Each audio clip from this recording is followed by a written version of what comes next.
tu ouvres ta société, tu as déjà des bases en gestion, entre guillemets, en relation client, litige client, gestion d'équipe, et en plus, tu maîtrises la propreté, quoi. C'est ça. Ok. Nous n'avons pas affaire à une amatrice. Oui, c'est branché sur du 220. Nous, on a monté le triphasé parce que on nous l'avait demandé. On avait différents professionnels avec différents avis au niveau surtout de la structure. Tu ne peux pas te permettre, après chaque intervention, de prévenir le client pour lui dire on a fait ça, on a fait ci, on a fait là.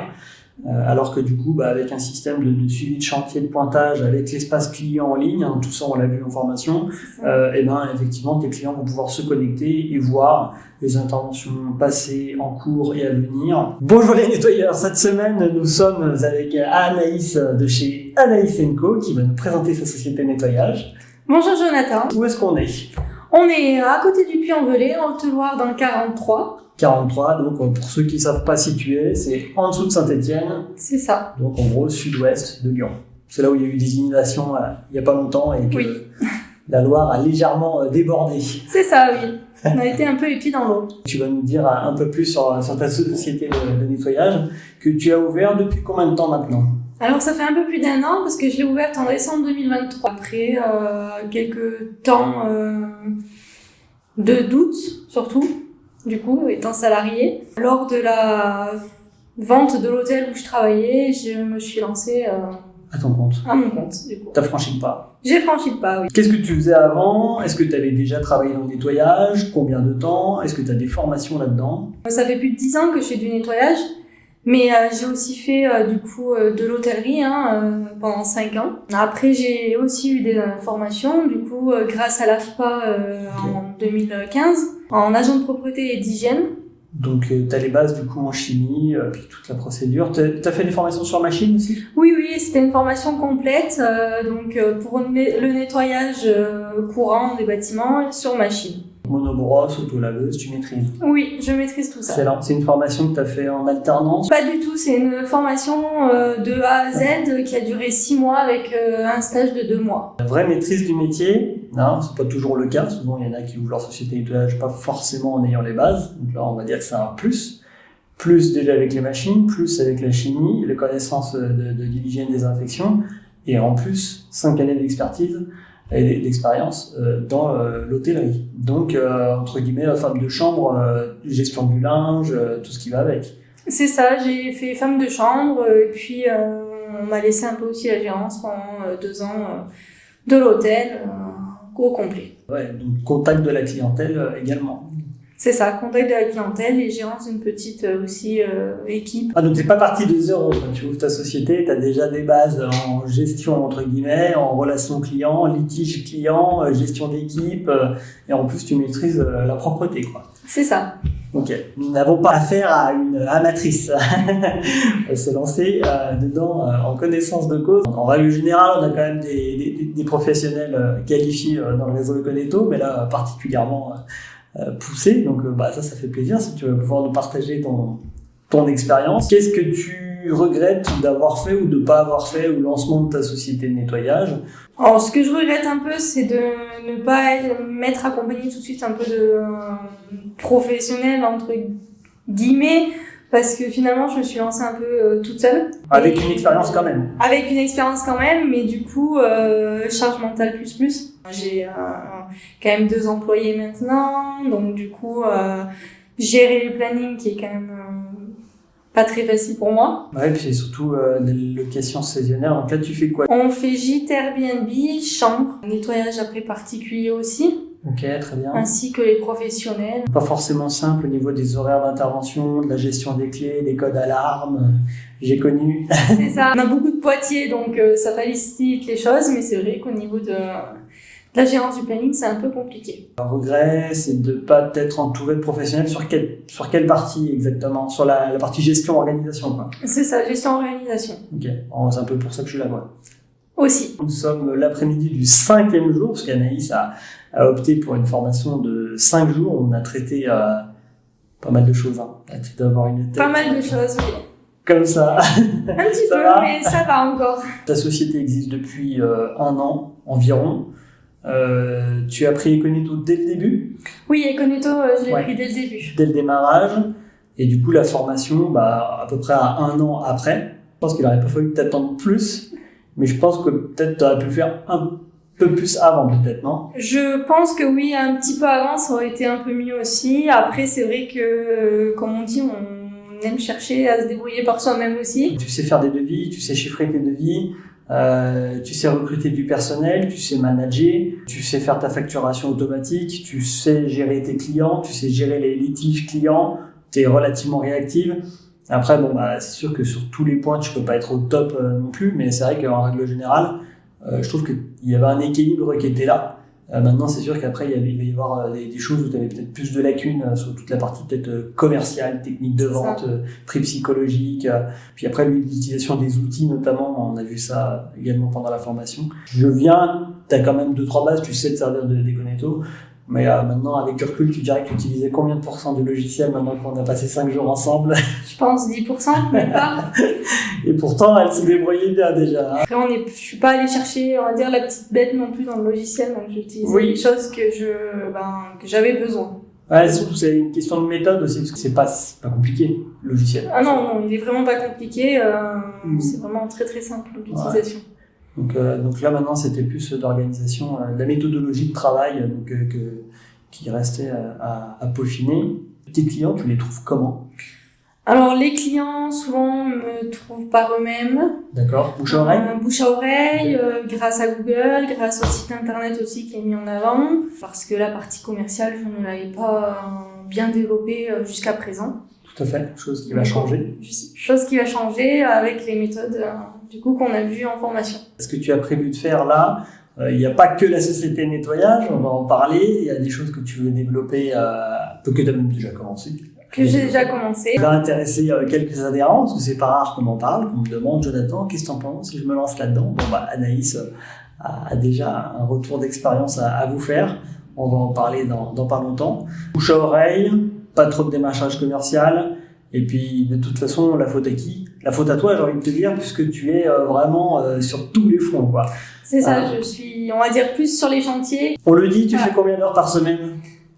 Sur les chantiers, je dois être à 35 heures et plus le reste, du coup, qui monte assez vite. Mais bon, en tout, je sais qu'elle est plutôt à 70. Et puis, ta nouvelle activité qui commence à prendre de l'essor et qui va se développer progressivement. Alors, cette fameuse activité, qu'est-ce que c'est? J'ai monté, du coup, un pressing au niveau de la société pour garantir plus de gamme à nos clients. Tu as déjà commencé à acheter des machines? Oui, j'ai fait un investissement quand même, on va dire, conséquent. Pour démarrer, ouais. Pour démarrer. Combien en montant? Environ 10 000. Ok, 10 000 euros de machine. Bon, avec 2 grosses machines professionnelles et une plus petite qui est aussi professionnelle, mais qu'on peut faire du linge courant. C'est branché sur du 220?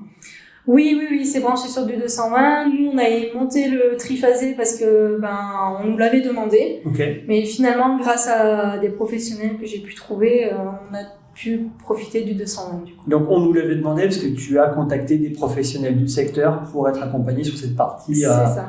Pour voir en termes de stratégie, aération des locaux, les normes à respecter, etc. C'est ça, oui. On avait différents professionnels avec différents avis. Au niveau surtout de la structure du pressing du coup. Est-ce qu'il y a des autorisations à demander à la mairie, préfecture? Il y a quelque chose à faire? Alors normalement on n'a pas forcément d'autorisation, mais sachant qu'en fait nous habitons au-dessus de l'entreprise, j'ai préféré quand même faire un dossier au niveau de la mairie avec accord du maire. J'ai eu l'autorisation pour faire le pressing. Après il y a différents points, admettons pour le parking notamment. Mais il y a moyen de facile garder une bonne dizaine, quinzaine de voitures devant. Donc, oui. Sachant que les clients n'ont pas tous débarqué en même temps pour du pressing, quoi. Normalement, non. Pourquoi tes clients, au-delà qu'ils font déjà appel à toi pour l'entretien courant, qu'est-ce qui pourrait les amener à faire appel à toi pour ton pressing? Réactivité, on va dire, exemplaire, surtout. Parce que nous avons justement mis en place aussi un système de livraison et pour aller chercher le linge chez le client directement ou sur son lieu de travail s'il le décide. Et après, en termes de produits, est-ce que tu vas te démarquer? Tu vas peut-être utiliser plus des produits naturels ou des produits éco-labels, éco-certifiés, des produits chimiques? Déjà, pour l'entreprise, on est basé sur des produits quand même assez éco-labels. Okay. Et je veux continuer sur cette lancée-là pour, comme on dit, au niveau de la nature, parce que les stations d'épuration ne filtrent pas tout. C'est quelque chose que tu vas mettre en avant d'un point de vue marketing, communication, ou tu vas le faire mais tu vas pas trop communiquer dessus, ou tes clients sont déjà au courant? Alors, certains de mes clients sont déjà au courant. Après, au niveau marketing, je pense le mettre en avant. D'accord. Parce que c'est quand même de nos jours ce que les gens recherchent. Donc, développer ça en dessous de chez toi, avec toutes les normes nécessaires, l'accueil du public, et puis du coup faire sécher même le linge directement à l'air libre. À l'air libre quand le temps le permettra, bien sûr. Parce qu'on rappelle que les UV, le soleil permettent aussi, au-delà des produits utilisés bien évidemment, parce que tu vas utiliser des produits pour détacher, ça va permettre également de blanchir le linge naturellement. C'est ça. Bon, on revient un peu aux sources. On peut se le permettre parce qu'on est en pleine campagne entourée de champs. Tu voulais accueillir les personnes directement ici, donc soit livrer chez les clients, c'est ça, livraison. Soit ils viennent récupérer leur linge, donc le déposer puis venir le récupérer plus tard. Donc du coup il a fallu qu'on regarde ensemble, ça faisait partie des choses pour lesquelles je suis venu, de mettre en place un système de shop en ligne entre guillemets où les personnes peuvent choisir, je vais déposer 2 draps, une couette, etc. et elles-mêmes choisir les options. Donc on l'a fait ensemble pendant la formation où on va pouvoir choisir détachage, repassage, ils vont pouvoir cocher et le prix unitaire va s'adapter instantanément. Et ensuite ils vont pouvoir ajouter au panier, payer directement en ligne, puisque toi ce que tu souhaitais c'est que tes clients payent avant de venir. Voilà, pour pas avoir de problème d'avoir à gérer à la caisse, etc. Et surtout pouvoir anticiper également les flux et anticipe le volume de linge qui allait être livré et donc pouvoir garantir des délais de livraison plus que corrects puisque tu sais à l'avance ce qui va arriver. Oui, surtout qu'on a une petite équipe pour l'instant, donc du coup, pour prévoir aussi tout ce qui est planning. Qu'est-ce qui t'a donné l'idée de lancer ce pressing ? Alors au début, c'était plutôt les clients que j'ai justement en Airbnb, gîtes. Et énormément de particuliers aussi qui m'ont demandé parce que il faut faire quand même 20 minutes de route pour avoir un pressing chez nous. Et c'est, on va dire, pour développer aussi au niveau de la campagne.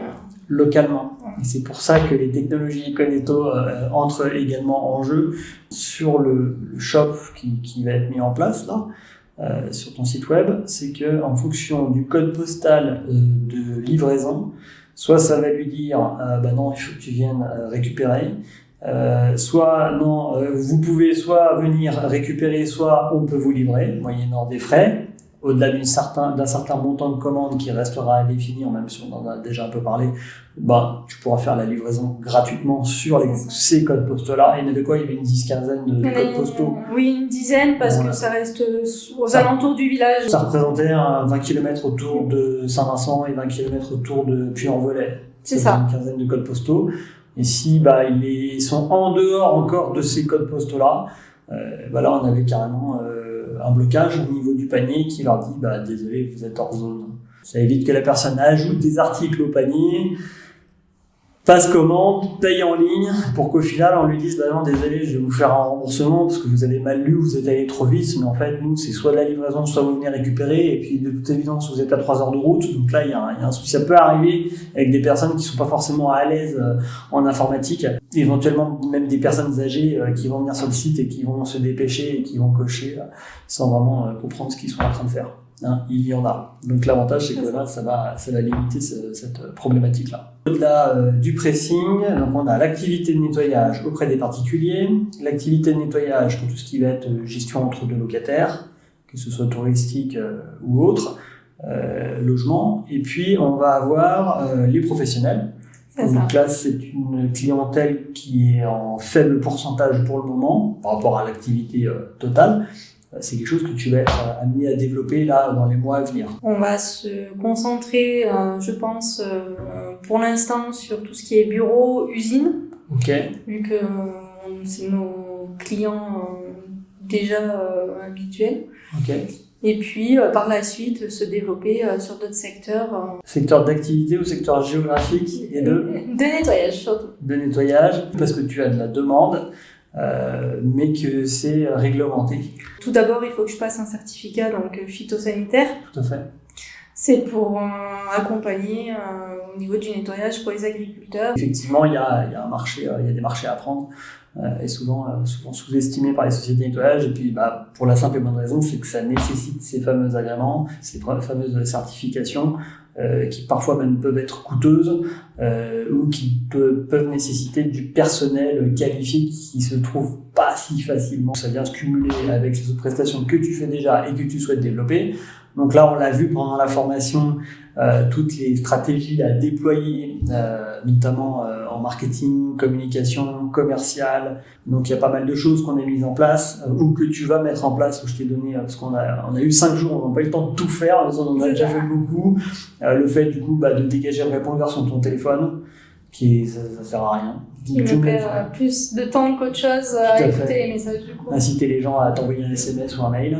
On va avoir la mise en place d'un numéro de téléphone fixe. Oui. Voilà, ça c'est important aussi pour être plus professionnel, pour aller chercher ces fameux clients que tu souhaites aller démarcher. Maintenant que tu as l'expérience requise et le retour d'expérience, je dirais, et le personnel qualifié en interne, maintenant c'est vrai que ça n'a peut-être pas été le cas au tout début du lancement de la société. Tu n'avais pas les ressources peut-être financières et humaines d'aller chercher ce type de clients, mais maintenant c'est vrai que tu peux le faire, mais tu veux le faire bien, quoi. Et puis surtout tu vas vouloir aller chercher ce type de clientèle tout en restant à taille humaine. Ta force, c'est la proximité que tu as avec tes clients, ta réactivité, le professionnalisme et surtout la volonté de bien faire tes interventions. C'est pas le tout de le faire, mais aussi il faut le faire ressentir. Et ça passe par des petits détails, notamment même sur les factures, où on a mis en place les photos des agents directement sur les factures. C'est ça qui, je trouve, est une très bonne idée. Ça fait plus humain. Ça fait plus humain, et puis les gérants de société peuvent dire c'est telle personne qui a fait mon ménage, donc je vois qui c'est. Donc c'est bien parce que sur la facture, tu vas avoir nettoyage de vos vitres, hop, t'as là où le monsieur ou la dame qui est passée faire le nettoyage des vitres. En dessous, boum, tu vas avoir nettoyage de vos locaux, et puis là, tu vas avoir les 2 personnes qui sont venues faire le ménage. Je trouve que ça donne une dimension beaucoup plus humaine que juste d'envoyer une facture. On vend pas qu'un prix, quoi. On vend une qualité, on vend une expérience, un résultat. Je vais souvent dans des entreprises où il y a ce côté humain, bien-être, faire en sorte que le personnel soit formé, soit qualifié, soit bien entouré, soit bien encadré, et d'avoir je dirais, de la considération pour le personnel. Et c'est dommage parce que c'est pas mis en avant. En fait, c'est-à-dire que les clients, les prospects le ressentent pas, alors que c'est une force en fait de l'entreprise. C'est ça, c'est ce qu'on nous dit un peu tous les jours. Toi, tes clients te le disent? Oui, j'ai certains clients qui me le disent que on a déjà affaire directement à la patronne, donc dès qu'il y a un souci, c'est géré assez rapidement. On nous le dit aussi par rapport aux employés, comme quoi c'est toujours la même personne qui vient sur le chantier. On a mis en place un système de pointage.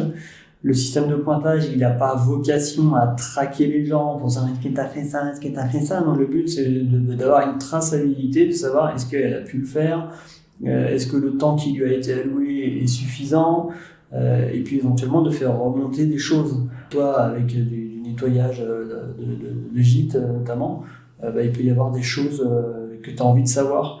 Est-ce qu'il y a des soucis avec les serrures? Est-ce que le linge, on a bien pu le mettre en place? Est-ce que, ça peut être ce genre de choses qui aujourd'hui même d'ailleurs était un besoin. Encore actuellement, un client m'a demandé si le linge avait bien été mis en place. C'est aujourd'hui d'ailleurs. Ouais. Je crois bien, c'est aujourd'hui.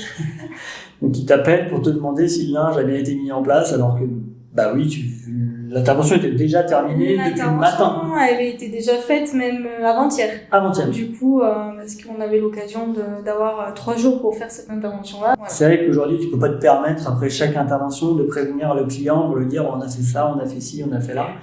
Alors que du coup, avec un système de suivi de chantier de pointage, avec l'espace client en ligne, hein, tout ça on l'a vu en formation, et effectivement tes clients vont pouvoir se connecter et voir les interventions passées, en cours et à venir, et éventuellement selon leur niveau d'accès sur la carte de visite que tu auras déployée, ils vont pouvoir voir éventuellement les commentaires ou les photos d'intervention et même les pointages d'arrivée et de départ.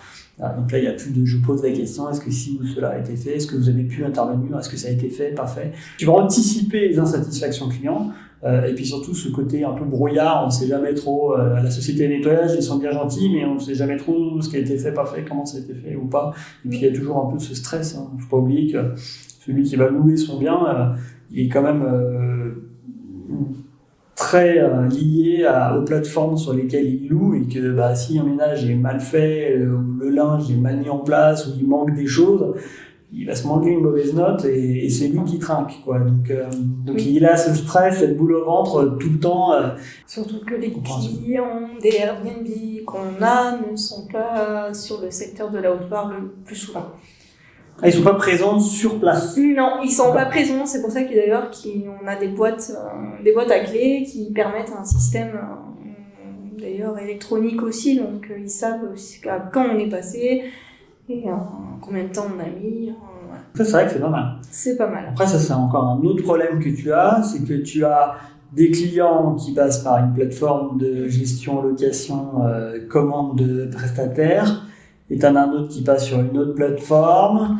Toi, t'as encore une partie de ton agenda sur Google Calendar, plus la partie avec Econito. Et du coup, tu te retrouves un peu avec plusieurs plannings séparés. Donc là, maintenant, l'objectif, ça va être d'essayer de centraliser tout ça sur une seule et même plateforme. Sans parler que tu as le service à la personne, on l'a pas dit, mais les particuliers ont accès au crédit d'impôt 50%, puisque tu passes par une plateforme de ce qu'on appelle une coopérative. On en a déjà parlé dans plein de vidéos, plein d'interviews.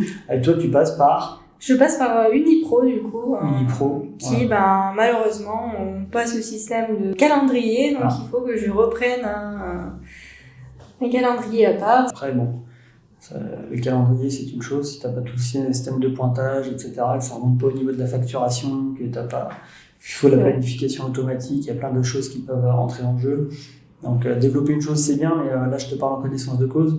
C'est que souvent, quand tu développes quelque chose, que ce soit bien fait. T'intéresse que ce soit interfacé avec toutes les autres fonctionnalités du logiciel, et c'est là où nous, on a cette grande force, c'est que tu l'as bien vu, quand tu crées un ticket avec un checkpoint, rendez-vous client ou mise en place de telle ou telle chose, quand tu vas mettre une date et heure, ça va te créer l'événement dans l'agenda. Et si tu viens, pour X raison, à déplacer l'événement dans l'agenda, en drag and drop, en glisser-déposer ou en changeant la date et l'heure, ça va instantanément le refaire également dans le checkpoint. Donc quand on connaît l'interface, là, tout ça, on comprend tout de suite, c'est génial. Après, c'est sûr que pour les novices qui n'utilisent pas forcément ces outils, ils peuvent dire, ils parlent de quoi, là, on n'a rien compris. Mais voilà, c'est sûr que ça va permettre d'éviter d'avoir à faire des copier-coller, d'aller modifier un truc d'un côté et puis dire mais non, attends, faut que je modifie là au moins il n'y a pas besoin, parce que vu que tout est interfacé ensemble, et ça va être une grande force d'avoir une seule action pour modifier à plusieurs endroits en même temps. Comme ça, je gagnerai aussi du temps en automatisant le plus possible. Tu es dans quel état d'esprit par rapport à tout ce qu'on a fait en 5 jours et ce qu'il te reste à mettre en place? Alors, je sais qu'il me reste beaucoup de choses à mettre en place, mais je me sens, on va dire, un peu plus confiante. D'accord. Parce que c'est vrai, j'avais des interrogations qui me posaient un peu souci au niveau, comment je vais faire au niveau côté commercial. Finalement, on va pas chercher bien loin, il faut que je quitte un peu les chantiers pour pouvoir me libérer du temps au niveau commercial, du coup. Tout à fait, c'est ça. T'as assez bien résumé les 5 jours. C'est ça, oui. Et effectivement, t'es trop dans l'opérationnel parce que tu veux que tes clients soient contents de tes prestations, ce qui est le cas aujourd'hui, puisque t'as très peu d'insatisfaction client, tu n'as aucun impayé. C'est vraiment une belle boutique bien gérée avec des tarifs très compétitifs. Peut-être même des fois un peu trop à mon goût. Aussi. Mais ça, on en a parlé et ça va être réglé aussi. Mais parce que tu as un niveau de qualité de prestation qui peut justifier des prix légèrement plus élevés. On ne dit pas de faire folle sur les prix, mais de légèrement avoir des prix. Voilà. De toute façon, les clients qui cherchent de la qualité, ils sont prêts à payer un peu plus cher. Voilà, pour avoir mieux. Personne n'est prêt à payer plus cher pour avoir la même chose. Personne ne fait ça. Donc c'est vrai que tu vas pouvoir travailler effectivement sur ces points. Donc là, c'est bien déjà de pouvoir travailler, continuer à entreprendre sans avoir la boule au ventre. Parce que cette fameuse boule au ventre dont tu parles, effectivement, il faut très rapidement la balayer. Tu peux pas travailler comme ça. Non, c'est pas possible, non, en effet. Même pour tout le reste, des fois je faisais mes factures à minuit quand je rentrais de chantier et que je disais mince, j'ai pas fait les factures. Alors pas chez nous alors, parce que les factures avec Econeto, ça va vite, on l'a vu. Ça va vite, oui, en effet. Maintenant que j'ai compris le système de la semi-automatique, on va dire. Ouais, t'appuies sur un bouton, ça te fait les factures. La facturation automatique n'empêche pas le contrôle. Après, derrière, on va sur la première, on modifie. Oui. C'est vrai que ça peut vite être compliqué quand tu commences à avoir des choses en plus, ce qui est le cas d'à peu près toutes les sociétés de nettoyage. Donc, tu peux avoir un passage en plus, un passage en moins, un passage décalé ou des heures en plus, là, notamment pendant la formation. Il y a des prestations que tu n'as pas pu réaliser, du coup, tu vas réaliser 1 heure de plus, mais pas pour autant changer le montant de la facture, parce qu'au final, ça fait le même nombre d'heures. Donc c'est autant de choses. Si l'outil n'est pas adapté, il ne permet pas de maîtriser tous ces points, ça va être compliqué, quoi. Un compte rendu de formation de 5 jours qui est plutôt positif. Plutôt positif. Bon, en tout cas, moi, ça a été très enrichissant aussi, parce que j'ai appris 2-3 choses. Échange de bons procédés, comme on dit. Et donc, en tout cas, merci pour l'accueil dans le puits en Velay. C'est ça. Merci à toi surtout. C'est très gentil. Merci aussi pour le panier gourmand avec lequel je vais pouvoir repartir, avec beaucoup de verveine. Il semblerait que ce soit une spécialité du coin. Une des spécialités. Une des spécialités. C'est ça. On a également la dentelle. La dentelle, oui, aussi, qui a été fabriquée au puits, mais malheureusement, il n'y a plus trop d'usines. D'accord. Mais ça reste quand même quelques petits particuliers qui continuent. Dentelle qu'on retrouve dans le logo d'Anaïs & Co, logo que tu avais fait faire par les services marketing d'Econeto au tout début. Au tout début, je n'avais pas de logo. Tu n'avais pas de logo du tout. J'en avais pas du tout. Et c'est vrai qu'après avoir fait énormément de recherches, je me suis lancée avec vous, du coup, avec Econeto, avec une proposition de logo qui me satisfait vraiment. Oui, il est bien, il est sympa, il est dynamique, il fait pas gros groupe, il fait entreprise à taille humaine, ce qui est le cas. Et avant de se quitter, Anaïs, on a fait la fameuse question qu'il y a dans toutes les interviews, à savoir si tu devais donner des conseils ou un conseil à quelqu'un qui souhaite se lancer dans le nettoyage ou même dans le pressing ou une des activités que tu as lancées, quel serait ce conseil ? Ça serait déjà de se former. Pour moi, on ne se lance pas dans un métier au hasard et la formation reste un des points positifs.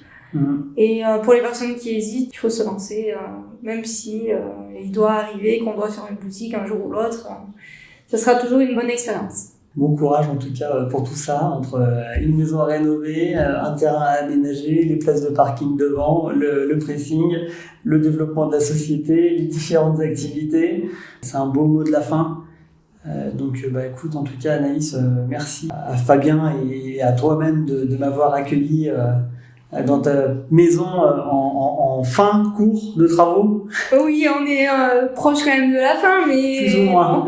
Plus ou moins. Plus ou moins. 220 mètres carrés à rénover, c'est long. C'est ça. Et ça va que vous êtes bien organisé et que bien structuré. Et puis à chaque fois, vous vous entourez des meilleurs. Je dis pas ça pour moi. On essaye. Ça, c'est vrai que c'est quelque chose que j'ai apprécié chez Anaïs, c'est un conseil que je peux apporter à beaucoup d'adhérents, c'est entourez-vous de vrais pros pour vous faire accompagner. Voilà. Anaïs, elle s'est pas lancée à lancer un pressing comme ça au hasard. Elle s'est dit bon, attends, il y a probablement des choses à savoir, que ce soit au niveau des évacuations d'eau ou des arrivées électriques ou on risque peut-être d'inhaler des produits chimiques, donc il y a probablement des normes au niveau ventilation ici et là. Voilà, tu t'es pas lancé à dire tiens, on va mettre 2 machines au fond contre le mur et puis c'est parti. Non, et puis j'ai un peu regardé aussi les pressings autour, plus de 20 minutes de route de chez moi, comment ils avaient fait. C'est toujours, moi je trouve enrichissant de voir des profils comme Anaïs et d'accepter de nous partager ça, parce que ça permet de montrer que c'est faisable. avec ou sans connaissance, avec telle ou telle connaissance, avec chacun ses propres valises et son propre parcours de vie, son propre réseau et sa propre région, on peut réussir à créer une entreprise et d'avoir 1, puis 2, puis 3 salariés et éventuellement de se lancer auprès d'autres types d'activités, de ne pas faire que du bureau, du tertiaire, mais aussi d'aller chercher un nettoyage auprès des agriculteurs ou de lancer un pressing. On te souhaite bonne chance. Peut-être qu'on refera une vidéo d'ici 1 ou 2 ans pour voir où est-ce que tu en es dans ce monde de nouveaux projets. Volontiers. Merci à tous de nous suivre. Merci de vous être abonnés et si ce n'est pas le cas, de le faire. Notre chaîne YouTube Econetto. Retrouvez-nous également sur d'autres réseaux comme Facebook ou TikTok. Et je vous dis à la prochaine pour une prochaine interview ou une prochaine vidéo. Au revoir Anaïs. Au revoir. Jonathan.